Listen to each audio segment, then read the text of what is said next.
नमस्कार, सत्यपरिचितमध्ये मी इरफान सय्यद आपल्या सर्वांचं सहर्ष स्वागत करतो। आता आपण जी दृश्य पाहिली ती मीरा रोडच्या बॅक रोडवरील नाल्याची काही दृश्य आहेत। याच नाल्यावर एक सेल्फी पॉइंट आहे आणि या सेल्फी पॉइंटच्या खाली जो काही कचरा आहे, जो नालेसफाईमध्ये साफ करायचा होता, तो अद्याप साफ झालेला नाही।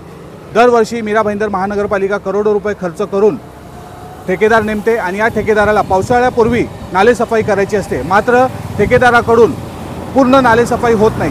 त्याचाच एक पुरावा म्हणून मी तुम्हाला या नाल्याची परिस्थिती दाखवत आहे। या नाल्यामध्ये अद्याप एवढा कचरा आहे की ठेकेदाराकडून हे नाला साफ केला गेला नाही आणि मीरा भाईंदर महानगरपालिकेने गेल्या 7 दिवसांपासून नालेसफाई बंद केलेली होती। कुठेच नालेसफाई मीरा भाईंदर शहरामध्ये चालू नव्हती। मात्र आता या ठिकाणी काही प्रसारमाध्यमांनी बातम्या लावल्यानंतर प्रशासनाला जाग आली आणि या ठिकाणी तुम्ही बघू शकता, महानगरपालिकेने आता इथे नालेसफाई सुरू करण्याचं काम सुरू केलेलं आहे। माझ्या पाठी तुम्ही आता बघू शकता, इथे हा जो सेल्फी पॉइंट आहे, इथे आत्ता भर पावसाळ्यामध्ये नालेसफाई सुरू करण्याचं काम हे महापालिकेने सुरू केलेलं आहे। अद्याप या ठिकाणी कुठल्याही प्रकारची नालेसफाई करण्यात आली नव्हती। महानगरपालिकेची गाडी इथे आहे आणि रस्त्यांच्या बाजूलाच इथे मोठ्या प्रमाणात या नाल्यामधून काढलेला कचरा आपण पाहू शकता। कशा प्रकारे इथे संपूर्ण रस्त्यावर अस्वच्छता व गलिच्छ वातावरण आपल्याला पाहायला मिळते।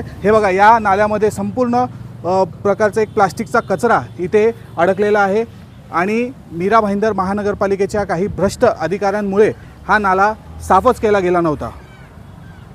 या प्रभागातील स्वच्छता निरीक्षक जे नालेसफाई पूर्ण झाल्याचं प्रमाणपत्र ठेकेदाराला देतात आणि त्यानंतरच ठेकेदाराला महानगरपालिकेकडून बिलं अदा केली जातात।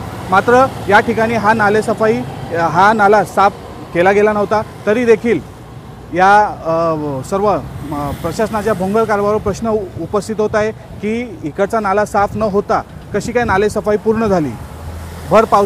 आता गेल्या 4-5 दिवसापासून मीरा भाईंदर शहरामध्ये पाऊस पडत आहे, मुसळधार पाऊस होता। आज पावसाने विश्रांती घेतली आणि या ठिकाणी आज मीरा भाईंदर महानगरपालिकेकडून नालेसफाईचं काम सुरू झालेलं आहे।